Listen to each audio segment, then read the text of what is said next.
ప్రియమైనటువంటి దేవుని ప్రజలారా, దేవుని విలువైన సొత్తైన ప్రజలారా, చేరువచ్చిన నుంచి మరొకసారి ప్రభునామంలో హృదయపూర్వక 12 వందనాలండి. గ్రంథంలో నుండి మరొకసారి లేఖన భాగం చదువుకుందామండి. ఆదికాండము 49వ అధ్యాయం 10వ వచనం మరొకసారి చదువుకొని వాక్య ధ్యానంలోకి వెళ్దాము.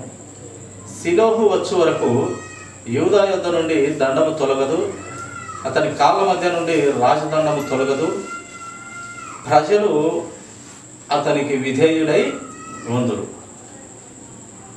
సృష్టికర్త అయిన దేవుని వాక్యము అంత విలువ కలిగినటువంటి, శక్తి కలిగినటువంటి, కేవలము మంచి మార్గములో ఉన్నతమైన లక్షణములు కలిగినటువంటి, ఆయన నోట నుండి జాలువారినటువంటి రత్నములు. అందుకే ప్రభు పరలోక రాజ్యము మంచి ముత్యములు ఏరుకొని వర్తకుని పోలి ఉంటుంది. ఎలా ఉంటుందంట పరలోక రాజ్యము? మంచి ముత్యములు ఏరుకొని వర్తకుని పోలి ఉంటుంది. అలాగే పరలోక రాజ్యం గురించి చాలా ఉదాహరణలు బైబిల్ గ్రంథంలో దేవుడు వ్రాయిస్తూ వచ్చినాడు. ఒక వలకు విస్తారమైన చేపలు పడునంట, వాటిల్లో పనికి వచ్చేటివి ఉంటాయి, పనికి రానేటివి ఉంటాయి. ఆ యొక్క జాలరి ఆ వల తీసి పనికి రానేటివన్నీ విసిరి పారేస్తాడు, లేక కాల్చేస్తాడు, లేక పక్కన విసిరేస్తాడు. పనికి వచ్చేటి మంచిగా మాత్రమే తీసుకొచ్చుకొని తన పూట గడుపుకుంటాడు, లేక అమ్ముతాడు, లేక కూర కూడాను చేసుకొనవచ్చును. కనుక ప్రియమైన దేవుని జనాంగమా, దేవుని వాక్యము లేక దేవుడు, సత్యవంతుడైన దేవుడు కూడా ఈ లోకంలో ఇచ్చినటువంటి మనుషుల ఆయుష్ను బట్టి మంచి మంచి రాళ్ళు ఆయన ఏరుకొని పోతాడు. అంతే. పనికిమాలిన రాళ్ళన్నీ ఎక్కడికి పోతాయి? పనికిమాలిన వాళ్ళంతా, పనికిమాలిన రాళ్ళంతా, పనికిమాలిన చెట్లు. అదే దేవుడు వాయించినాడు. ఫలాలివని చెట్లు ఏరు యొక్క గొడ్డలించబడుతుంది అని చెప్పినాడు. దేవుని వాక్యము ఏం చెప్పినాడు? ఫలాలివని చెట్లు ఏరు యొక్క గొడ్డలించబడుతుంది. ఎందుకు ఫలాలివని? వేస్ట్ కదా. వ్యర్థమైనటి కాల్చివేయబడుతుంది. ఒక రైతు పంట పండిస్తాడు, చాలా కష్టపడి, చాలా కష్టం ఉంటుంది. రైతు పండించే కష్టంలో చాలా కష్టం ఉంటుంది. ఆ పంట చేతికి రావడం అంటే నిజంగా అంత ఊరికే మాటలతో వచ్చేది కాదు. చాలా శ్రద్ధ పెడతాడు, మనసు పెడతాడు, ఆ వర్షం కోసం వేచి చూస్తాడు. దేవుని మీద వర్షాలు పడకుంటే దేవుని మీద ఆధారపడతాడు. ఇవన్నీ కూడా దేవుని నుండి పొందుకోవాల్సిందే. పంట చేతికి రావాలన్నా దేవుని ఆజ్ఞ, దేవుని ఒక మాట చెప్తుంది బైబిల్ గ్రంథము. నీ పంట చేతికి రావాలన్నా కూడా ఆయన దేవుడు క్రిమి కీటకాలకు, లేక ఆ యొక్క ధాన్యము తినివేసే క్రిమి కీటకాలు కూడా ఆయన ఆజ్ఞ ఇస్తే తినకుండా అలా ఉండిపోతాయట అనే లేఖనంలో దేవుడు వ్రాయించినాడు. ఆయన ఈ పంట నీకు అందకూడదు అనుకుంటే ఆయన ఆ క్రిమి కీటకాలకు ఆజ్ఞ ఇచ్చేస్తాడు. ఒక చూపు వాటిని చూసుకోండి నాయన అని. మనం ఎంత ప్రయాసపడినా, ఎంత ఇది చేసినా ఆ దేవుని కృప, ఆయన కనికరము, ఆయన దయ దాక్షిణ్యం లేకుంటే ఎంత ఖర్చు పెట్టినా, ఎంత కష్టపడినా మనకు నష్టము మిగులుతుంది, బాధ మిగులుతుంది, కష్టమే మిగులుతుంది. కనుక మనము ఎలా బ్రతకవలసిన వారు ఉండాలి అని లేఖనం తెలియపరుస్తుందంటే, ఒక మంచి వ్యక్తిగా బ్రతకాలి, ఒక మంచివాడిగా బ్రతకాలి, ఒక మంచిదానివిగా బ్రతకాలి. ఇది ఎలా సాధ్యము, ఏ విధంగా అంటే అది బైబిల్ గ్రంథము దేవుడి నోట నుండి వచ్చినటువంటి మాట ద్వారానే సాధ్యం. అది ఇంకా ఏ మనిషిని సత్యంలోకి నడిపించలేడు. కానీ దేవుడి నోట నుండి వచ్చినటువంటి ఆ వాక్యానికి ఆ శక్తి ఉన్నదని దేవుడే తెలియపరిచినాడు. కనుక ప్రియమైన దేవుని వారలారా, ఈ యొక్క పరలోక రాజ్యము పొందాలంటే మనము ఆయన చెప్పిన పని చేసుకుంటూ ముందుకు వెళ్ళాలి. ఆయన నోటి మాటగా మనము వినవలసిన వారమే. ఎందుకంటే ఆయన నోటి నుండి వచ్చినటువంటి మాట అంత వజ్రముల కంటే ముత్యముల కంటే విలువైనటివి. అంత విలువ కలిగినటువంటి నోటి మాటలు దేవుడు జీవగ్రంథంలో ఈ యొక్క పరలోకం నుండి పంపబడినటువంటి ఈ గ్రంథంలో దేవుడు తన భక్తుల ద్వారా తన ఆత్మ ప్రేరణ కలిగించి దేవుడు మనుషుల చేతనే మంచి మార్గాలు ఈ యొక్క బైబిల్ గ్రంథంలో వ్రాయిస్తూ వచ్చినాడు పరిశుద్ధాత్మ దేవుడు. కనుక ఈ యొక్క రాజదండము తొలగదంట. ప్రజలు ఆ యొక్క అతనికి విధేయులై ఉంటారు. ఎందుకు ఒక వ్యక్తిని ప్రేమిస్తారు, ఎందుకు ఒక దేవుణ్ణి అనబడే వారిని ప్రేమిస్తారంటే ఆ దేవుడు అనబడే ఆయనలో కేవలము ఏముండాలి? మంచి లక్షణాలే ఉండాలి. ఒక్క చిన్న మిస్టేక్ ఉన్న అతను దేవునిగా పరిగణింపబడలేడు. చిన్న తప్పున్నా అతను దేవునిగా పరిగణించబడలేడు, ప్రజల మెప్పు పొందలేడు. దేవుడు అంత తోడని అనిపించుకుంటాడేమో కానీ దేవుడైతే కాకుండా పోతాడు. అది అలాంటి మంచి లక్షణములు మాత్రమే ఉండగలిగి చేసిన వాడుగా ఉండి న్యాయమైన తీర్పు తీర్చేవాడుగా ఉన్నవాడే దేవుడు అనిపించుకుంటాడు. కనుక ప్రజలు అతనికి విధేయులై ఉంటారు. ఒక మనిషిని ఇష్టపడుతున్నారంటే లేదా ఒకరిని ఎవరైనా స్త్రీ కావచ్చు, పురుషులే కావచ్చు, లేదా అటు ఇటు కానిలోనే కావచ్చు, ఒక మనిషిని ఇష్టపడుతున్నారంటే వారిలోని మంచి సుగుణాలను చూసి ఇష్టపడతారు, వారిలోని మంచి మనసును చూసి ఇష్టపడతారు. అలాగే మన యేసయ్యలో దిక్కు తెలియనటువంటి కోటాను కోట్ల మంచి లక్షణాలు ఆయనలోనే చూస్తాం. ఇంకే దేవుడు దేవతలు అనబడే వాళ్ళలో ఎక్కడ కూడా నీతిమంతులు లేడు, ఒక్కడు లేడు అన్నట్టు లేరు. ప్రియమైన దేవుని జనాంగం ఇది గుర్తించాలి. సృష్టికర్తను వెతుకులాటలో ఇది మొట్టమొదటిగా కనుగొనాలి. సృష్టికర్తను కనుగొనాలి, ఆ నీతిమంతుని కనుగొనాలి, ఆ సృష్టికర్తను కనుగొనాలి, ఆ పాపము లేని మనిషిని కనుగొనాలి, ఆ పాపము చేయనటువంటి మనిషిని మనుషులు కనుగొనాలి.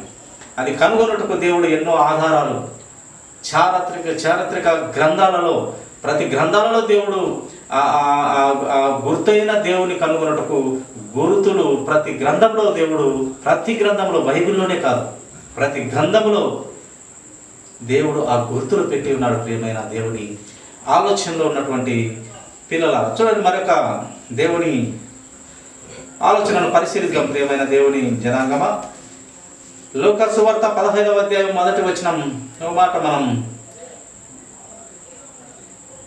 చదువుకుందామండి.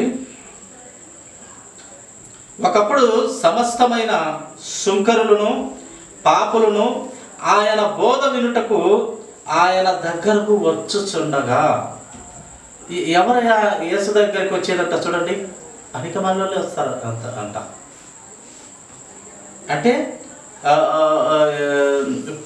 పాపంతో ఉన్నవారు, ఆ పాపానికి ప్రాయశ్చిత్తం ఎక్కడ దొరుకుతుంది, ఆ పాపానికి ఫలితం ఎక్కడ దొరుకుతుందని ఆశించేవారే ఆ సృష్టికర్త పాదాల యొద్దకు వస్తారు. సమస్తమైన సుంకరులను, ఆ కాలంలో చూడండి సుంకరులను చూడండి, పాపులను, సుంకరులు అంట పాపులను అంట ఆయన బోధ వినుటకు ఆయన దగ్గరకు వస్తూ ఉంటారంట సమూహాలు. ఎందుకయ్యా ఆయన దగ్గరకు వస్తున్నారంటే ఆయన నోటి మాటలు వజ్రము కంటే విలువైనటివి, ముత్యాల కంటే విలువైనవి. ముత్యాలు మనం ఏరుకుంటాం చూడ, అలాంటి ముత్యాల లాంటి వజ్రాల లాంటి వజ్ర వైఢూర్యాల లాంటి మాటలు ఆయన తెలియపరుస్తూ మనిషిని సరైన విధానంలోకి నడిపిస్తాడు. ఇంకా ఒక మాటలో చెప్పాలంటే మనిషిని నా ఎంతటోడిగా చేయాలంటాడు, అంటే దేవుని ఎంతటోడిగా చేయాలంటాడు. అందుకే కదా ఆయన విలువైన మాట చెప్పేది. ప్రతి సూర్యుడు చెప్తూ ఉంటాడు. ఆయన ఏమంటాడంటే, నేను పరిశుద్ధుడనై ఉన్న ప్రకారము మీరు సకల విషయములలో సకల విషయాలలో పరిశుద్ధులుగా ఉన్నారు. నేను పరిశుద్ధులను, మీరు నమ్మిన దేవుడినైనటువంటి నేను పరిశుద్ధులను కనుక మీరు ఎలా ఉండాలి? నా రక్తంలో కడగబడిన నా బిడ్డ, నా సొత్తు, నా పరలోక రాజ్యములో చేర్చనీకి ఇష్టపడినటువంటి దేవుడు పరిశుద్ధుడు. కనుక నీవు నేను ఎలా ఉండాలి అంటే పరిశుద్ధత.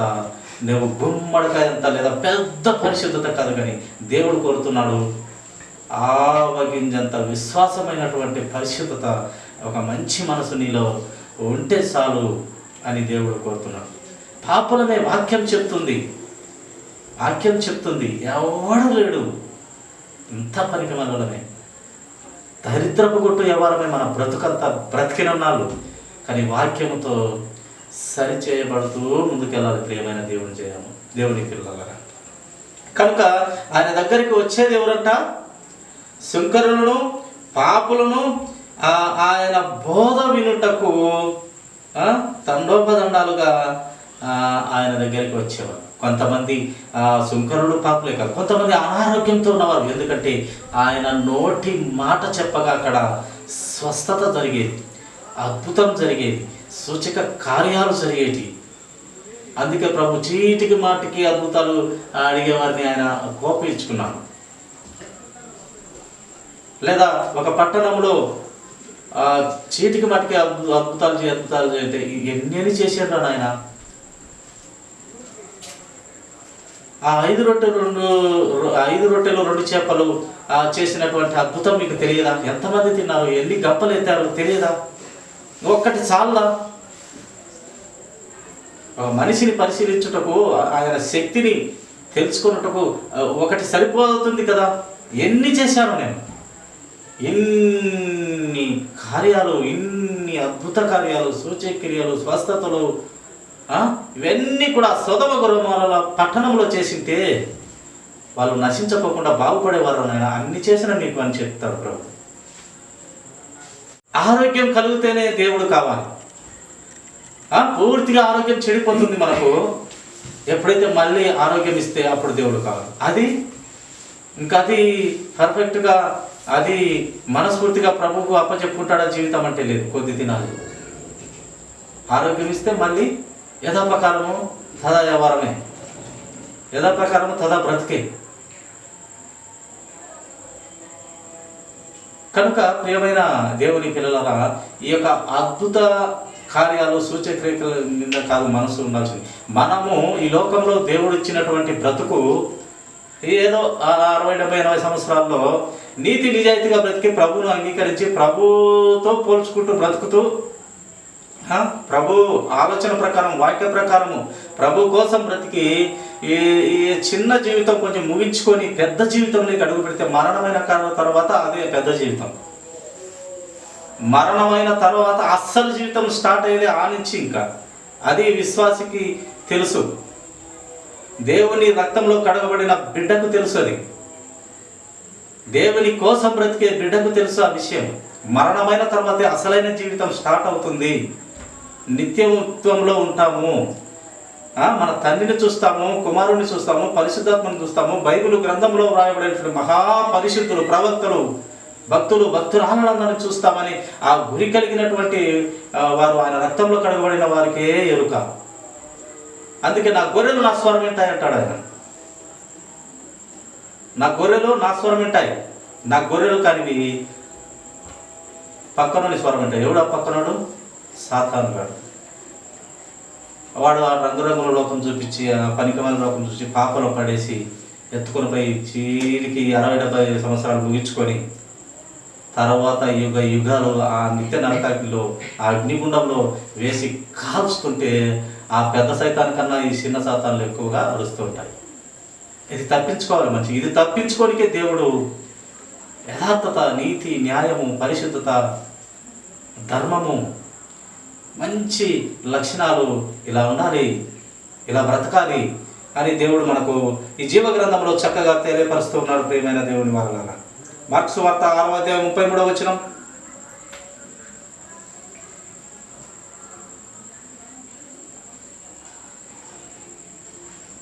వారు వెళ్ళుచుండగా జనులు చూచి అనేకులు ఆయనను గుర్తెరిగి సకల పట్టణంలో నుండి అక్కడికి కాలి నడకను పరుగెత్తి వారి కంటే ముందుగా వచ్చి. చూడండి ఆయన మీద ఎంత ఇష్టమో, ఆయన బోధ అంటే ఎంత ఇష్టమో, ఆయన వాక్యాలు చెప్తే అనగా ఆయన నోటి మాటలు చెప్తే ఈ కుంటోళ్ళు, గుడ్డోళ్ళు, కూనోళ్ళు, కుష్ఠరోగులు అంతా కానీ దారిమడి ఆయన వెనకే అంట. మంచోళ్ళు, చెడ్డోళ్ళు అందరూగా బ్రతుకు మార్చుకున్న వారు ధన్యులు అవుతారు. బ్రతుకు మార్చుకున్నటువంటి వారు ధన్యులు కాకుండా పోతారు. ప్రియమైన దేవుని వారు కనుక అనేక మంది అంట ఆయన బోధన గుర్తిరిగి ఆయన ఎంత దేవుని సర్వోన్నతుడైన దేవుని కుమారుడని గుర్తించి కాలు నరకన పరిగెత్తి వారికంటే ముందుగా పోయి చెప్తారంట. పలాని ఊరికి ఈరోజు యేసయ్య వస్తున్నాడంటే అంతకన్నా ముందుగా ఊరికి కూర్చుండే వాళ్ళు. అంటే వాళ్ళు కొంతమంది ఆరోగ్యం కొరకు ముందుగా వెళ్ళి కూర్చుండే వాళ్ళు ఉండొచ్చు. కొంతమంది వాక్యము ఆయన నోటి మాట ఎంత ఆయన ఉపమానం చెప్తాడు. ఆ ఉపమానం చెప్పిన తర్వాత బాగా అర్థమవుతుంది, బాగా ఆయన మెసేజ్ కనెక్ట్ అయిపోతుంది మనిషికి. ఎందుకంటే చక్కని ఉపమానంతో స్టార్ట్ చేసి మెసేజ్ ఇస్తాడు. ఆయన మంచి మెసేజ్ ఇస్తాడు. ఉపమానం చెప్పి ఆ ఉపమానానికి అర్థంగా ఆయన మాట చెప్తాడు. బాగా అర్థమవుతుంది. ఎంత చిన్న పిల్లలకైనా అర్థమవుతుంది, పెద్దవారికైనా అర్థమవుతుంది. అలాంటి ఉపమానాలు చెప్పి ఆయన వాక్యాన్ని చక్కగా విరిచి వడ్డిస్తాడు ఆయన. అంత శక్తి కలిగిన దేవుడు మన యేసుక్రీస్తు ప్రభువారు. కనుక ఆయన యొద్దకు చాలా సమూహాలుగా రావడం మనము జీవ గ్రంథంలో మనం పరిశీలిస్తాము. చూడండి 34వ వచనము. కనుక యేసు వచ్చి ఆ గొప్ప జన సమూహమును చూసి ఏమంటున్నాడు చూడండి. ఆయన మంచి మాట చెప్తూ ఉన్నాడు. వారు కాపరి లేని గొర్రెల వలె ఉన్నందున వారి మీద కనికరపన్నాడంట. కాపరి లేని గొర్రెలు తోలితే ఈ తోలుకొని పోయేవాడికి లేకపోతే వాటి ఇష్టం వచ్చినట్టు ఒకటంట చీలిపోయి చివరికి సాతాను చేతిలో పడి లేదా క్రూర మృగాల చేతిలో పడి నష్టమైపోతాయి. గొర్రెలంటే ఇక్కడ ఈ పశువులనే కాదు, మనుషులను ఉద్దేశించి కూడా దేవుడు తెలియపరుస్తూ ఉన్నాడు. మనుషులను ఉద్దేశిస్తే దేవుడు తెలుసు. నా గొర్రెలు నా మాట వింటే ఏదో ఈ పశువులు సంబంధమైన కాదు, అలా పోలుస్తున్నాడు అంతే మనుషుల్ని. కనుక చూడండి, వారు ఆ మనుషులంట కాపరి లేని గొర్రెల వలె ఉన్నందున వారి మీద కనికరపడి వారికి అనేక సంగతులను బోధింపసాగను. ఎన్నో విషయాలు యేసు ప్రభు వారికి తెలియపరుస్తున్నాడు. ఎందుకు తెలియపరుస్తున్నాడంటే వారికి జ్ఞానం లేదంట, నడిపేవాడు లేడంట, కనికర పడుతూ ఉన్నాడంట యేసుక్రీస్తు ప్రభు వారు. కనుక ఆయన వద్దకు జన సమూహాలు, కుప్పలు జన సమూహాలు వచ్చి పడేవి. కొంతమందికి ఆరోగ్యం లేడానికి ఆరోగ్యం దొరుకుతుంది, మంచి ఆహారం దొరుకుతుంది, మళ్ళీ కడుపు నిండా అన్నం దొరుకుతుంది, మంచి చేపలు రొట్టెలు మంచి ఆహారం దొరుకుతుంది. అనారోగ్యం అంటే ఆ ఆరోగ్యం దొరుకుతుంది. దేవుని సంబంధమైన విషయాలు ఎన్నో తెలియపరుస్తున్నాడు. నిత్య జీవానికి మార్గాలు ఆ తండ్రిని ప్రచురం చేస్తున్నాడు. సువార్తను తెలియపరుస్తున్నాడు. అనేకమైన విషయాలు ఉపమానాలు చెప్పి మంచి బోధ, ఆరోగ్యకరమైనటువంటి బోధ ప్రజలకు అందిస్తున్నాడు. కనుక ఎక్కడికి పెట్టినా కుప్పలుగా జన సమూహాలుగా ఆయన రాకుండా ముందే జనాలు అక్కడ ముందే పోయి కూర్చొని ఉంటారట. వారిలో కొంతమంది ఆ భోజనానికి పోయే వారు కూడా ఉన్నారని లేఖనం మనకు తెలియపరుస్తుంది. కేవలం భోజనం, మంచి భోజనం ఇచ్చారు ఆయన యేసయ్య. ఆయన ప్రార్థన చేశారు. 2 రొట్టెలే, 2 చేపలు 5 రొట్టెలే, గంపలు మరి మిగులుతారు ఆయన. మనం పుష్టిగా చనిపోయే వాళ్ళు కూర్చొని తిండి కోసం పోయేవాళ్ళు కూడా మనము లేఖనంలో పరిశీలిస్తాం, చూస్తాం. తిండి కోసం పోయేవాళ్ళు, వాక్యం కోసం పోయేవాళ్ళు, ఆరోగ్యం కోసం పోయేవాళ్ళు కుప్పలు ఆ కాలంలో దేవుని వెంబడించేవారు. ప్రియమైన దేవుని పిల్లలు, ఆయనను మనం ఎందుకు వెంబడించాలి అంటే ఆయన మనకు చాలా విలువైనటి మనకు ఇవ్వబోతున్నాడు, అందించబోతున్నాడు. మనం నరకం తప్పిస్తూ ఉన్నాడు. నిత్య జీవము ఆయనతో ఉండే ఆ సహవాసమైన ఆ పట్టణము, ఆ పరలోక రాజ్యంలో మనకు అవకాశం ఇస్తున్నాడు. మనల్ని పిలిచి వాగ్దానం ఇచ్చి రా అని పిలుస్తూ ఉన్నాడు. పాపం తీసేసుకో, ఈ పాపం తీసివేయటకు పరలోక రాజ్యం నుండి నా సొంత కుమారుని ఆయన రక్తము చిందించి నేలంతా తడిపి నీ కోసం కాచినాడు రక్తం. ప్రతి ఒక్కరికి అది ఆ రక్తం అవసరం. అది నిబంధన రక్తం. అది ప్రతి ఒక్కరికి ప్రతి పాపం కడిగి చేసి ఆ రక్తము ప్రియమైన దేవుని పిల్లల.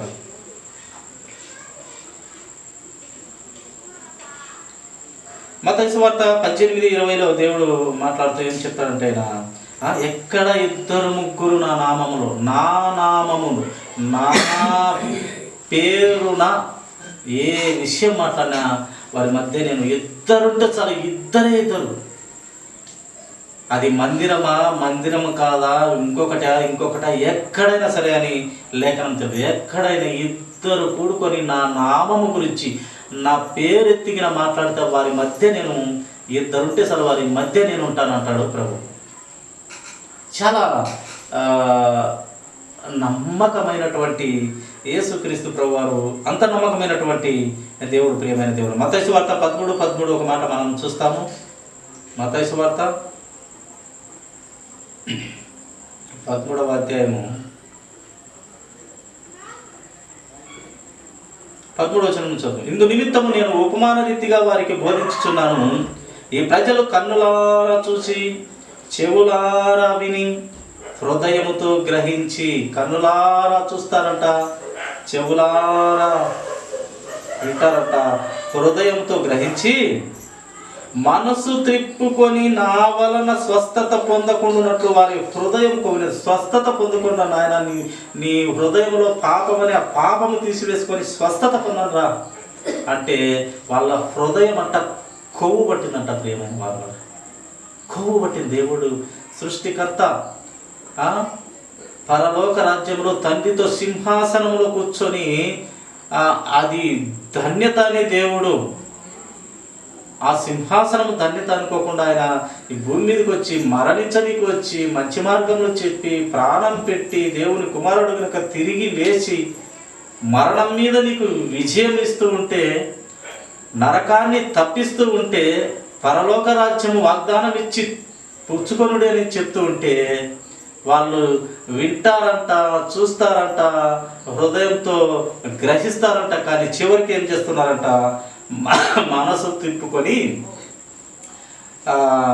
స్వస్థత పొందకున్నట్లు వారి హృదయము కొవ్వినది, వారి చెవులు వినుటకు మందములైనవి, వారి తమ కన్నులు మూసుకొని ఉన్నారు. హృదయం బాగా కొవ్విందంట.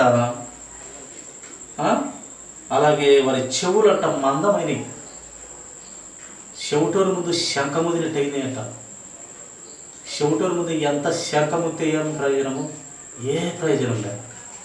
అలాగా చెవిటి మనుషులు అయిపోయినారు.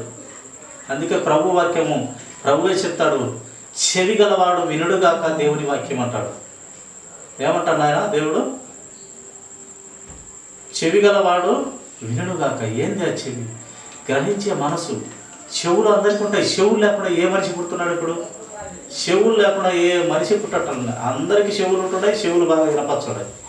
కానీ గ్రహించే చెవి, మనసు కావాలి దేవుడి. అందుకే చెవి గలవాడు వినుడుగాక, దేవుని సత్తాన్ని గ్రహించుకొని ధన్యులవుదురుగాక అని దేవుడు మనకు బయలుపరుస్తూ ఉన్నాడు. ప్రియమైన దేవుని జనాంగమ, ఫిలిప్పీలకు రాసినటువంటి, ఎఫెసీలకు రాసినటువంటి పత్రిక అపోస్తలుడైన పౌలు గారు, ఎఫెసీ 3వ అధ్యాయము 8-9 మనం చదువుకున్నాం. దేవుడు మన ప్రభువైన యేసు క్రీస్తునందు చేసిన నిత్య సంకల్పం చొప్పున పరలోకములో ప్రధానులకును అధికారులకును సంఘము ద్వారా తన యొక్క నానా విధమైన జ్ఞానము ఇప్పుడు తెలియచేయబడవలనని ఉద్దేశించి, దేవుడు ఏం ఉద్దేశిస్తున్నాడంట? క్రీస్తులో అంట మన పరమ తండ్రి అంటున్నాడు. మన పరమ తండ్రి గురించి తెలియపరుస్తున్నాడు క్రీస్తు ప్రభువారు. నాలో అనగా క్రీస్తులో మిమ్మల్ని ఏ ఉద్దేశమైన మనుషులుగా మిమ్మల్ని చేయాలనుకుంటున్నాడు పరలోక రాజ్యంలో అంటే ఎలాంటి వారిగా చేయాలనుకుంటున్నాడు దేవుడు? సంఘం అనగా దేవుని పిల్లలు, సంఘం అనగా దేవుని శరీరము, సంఘం అనగా దేవుని రక్తంలో కడగబడినటువంటి ఆయన సొత్తైన ప్రజలు. ఆ ప్రజలంట పరలోక రాజ్యంలో ఏం చేయాలంట? ఏం చేపిస్తాడట? ఏమి చేయబోతున్నాడట? పరలోకంలో ప్రధానులకును అధికారులకును సంఘము ద్వారా తన యొక్క నానా విధమైన జ్ఞానము ఇప్పుడు తెలియాలని, సంఘములో మనుషుల ద్వారా క్రీస్తు బిడ్డలైన, క్రీస్తు రక్తంలో కడగబడినటువంటి సంఘంలో పిల్లలైనటువంటి మన చేత పరలోక రాజ్యంలో అధికారులు ఉన్నారంట, పరలోక రాజ్యంలో ప్రధానులు ముఖ్యమైన వారు ఉన్నారంట, వారికి బోధ చేయాలంట ప్రియమైన దేవుని సంఘం. మనకేమొచ్చు ఈడ? పరలోక రాజ్యంలో పెద్దవారు ఉన్నారంట, పరలోక రాజ్యములో ప్రధానులు ముఖ్యమైనటువంటి వ్యక్తులు ఉన్నారంట, వారికి నువ్వు బోధ చేయాలంట. నువ్వు ఏం బోధ చేస్తావు? నాయన ఇదే ఈ లోకంలో ఇలాగ దొంగతనాలు చేస్తాను, ఇదే ఇలాగ తప్పించుకుంటాము, ఇలాగా మా నోటి మాటలతో, మా బూతు మాటలతో వాంతి వచ్చేటట్టు చేస్తాం భూలోకంలో అని చెప్తామా? దేవుని జ్ఞానము, నానా విధమైన జ్ఞానం అని చెప్తున్నాడు దేవుడు. ఆ నానా విధమైన జ్ఞానము ఇంకా ఏమేమి గ్రంథంలో వ్రాయించినాడో అక్కడ ఉన్నట్టు పెద్దలకు కానీ ఆ ప్రధానులకు కానీ ఏ జ్ఞానం లేకుండా ఉందో ఆ జ్ఞానము ఈ లోక మనుషుల దేవత దేవుడు చెప్పాలనుకుంటున్నాడు. అందుకే దేవుడు చాలా నిన్ను ఏమంటారు, దేవుడు తలగా పెడతాను నిన్ను అంటున్నాడు. తోక కదయ్యా నువ్వు, తల. పరలోక రాజ్యంలో పెద్దోళ్ళకు నువ్వు బోధ చేయాలి. నీ బోధ వాళ్ళు కూర్చొని నీ బోధ వాళ్ళు వింటారు, వాళ్ళ బోధ నువ్వు వినను కాదు. అలా నువ్వు ఈ భూలోకంలో నువ్వు అలాంటి జ్ఞానం నువ్వు బైబిల్ నుండే, నా నోటి మాట నుండి నువ్వు తెలుసుకోవాలి. బైబిల్ పట్ల శ్రద్ధ పెట్టాలి. బైబిల్ దేవుని జ్ఞానం సంపాదించు. జ్ఞానం అంటే ఏంది? యేసు క్రీస్తు ప్రభువారే, ఆయనే జ్ఞానము. సమస్తమును కలుగజేసి సృష్టించి నడుపుతున్నటువంటి సృష్టికర్త అయిన దేవుని పాదాల యొక్క జ్ఞానం ఉంది. ఆ జ్ఞానం సంపాదించినట్లయితే పరలోక రాజ్యములో నీవు అధికారులకు, ప్రధానులకు, ముఖ్యమైనటువంటి పెద్దలకు నీవు బోధ చేస్తావంట. ఆ బోధ ఈ లోకంలోనే మనం నేర్చుకొని పోవాలి, పరలోక రాజ్యంలో కదా ఇక్కడే నేర్చుకొని పోవాలా. అందుకే బైబిల్ బాగా ఎవరు చెప్పినా గ్రహించాలి, వినాలి, చదువుకోవాలి. డౌట్లు వస్తాయి. బైబిల్ చదివితే డౌట్లు చాలా వస్తాయి, చాలా అనుమానాలు వస్తాయి. అంటే ఈ లేఖనం ఏంది ఇలా ఉంది, ఈ లేఖనం అక్కడ ఉంది, ఇలా ఉంది, ఇక్కడ ఇలా ఉంది అని డౌట్ రావాలి. డౌట్ వస్తేనే బైబిల్ అర్థమయ్యేది. పరిశీలించాలి, ధ్యానించాలి, వాక్యానికి పోల్చాలి. యెహోవా వాక్యము, దేవుని వాక్యము కొంచెం ఇచ్చట కొంచెం అచ్చట. ఒక పుస్తకములో ఒక మాట ఉంటే దానికి సరిపోయే లేఖనము ఇంకొక పుస్తకంలో దేవుడు రాయించినాడు. అందుకే దేవుని వాక్యము, యెహోవా వాక్యము కొంచెము ఈ బుక్లో దొరుకుతుంది, కొంచెం ఆ బుక్లో దొరుకుతుంది. అనగా 66 పుస్తకాలు ఉన్నాయి కదా, ఆ 66 పుస్తకాలు ఒక బుక్లో ఒకటి ఉంటే ఇంకొక బుక్లో దానికి సమాధానం, ఇంకొక బుక్లో 66 పుస్తకాల్లో ఏదో ఒక పుస్తకంలో దీనికి సంబంధించినటువంటి సమాధానము, దీనికి ఈ వాక్యానికి సంబంధించినటువంటి జ్ఞానము అక్కడ దొరుకుతుంది. అందుకే దేవుడే చెప్పినాడు, యెహోవా వాక్యము కొంచెము ఈ బుక్లో దొరుకుతుంది, కొంచెము బైబిల్ గ్రంథంలోనే 66 పుస్తకాల్లోనే కొంచెము ఆ బుక్లో దొరుకుతుంది, కొంచెం ఈ బుక్లో దొరుకుతుంది. 66 పుస్తకాలుగా బైబిల్గా పిలువబడుతున్నటువంటి గ్రంథంలో ఒకే చోట దేవుని సమాధానం కానీ జ్ఞానం కానీ ఉండదని దేవుడే మనకు ప్రత్యక్షతపరుస్తున్నాడు, తెలియపరిచి ఉన్నాడు. ప్రియమైన దేవుని వారు, చివరిగా ఒక మాట చూసుకొని మనం ముగించుకుందాము. తిమోతికి రాసినటువంటి 2వ తిమోతి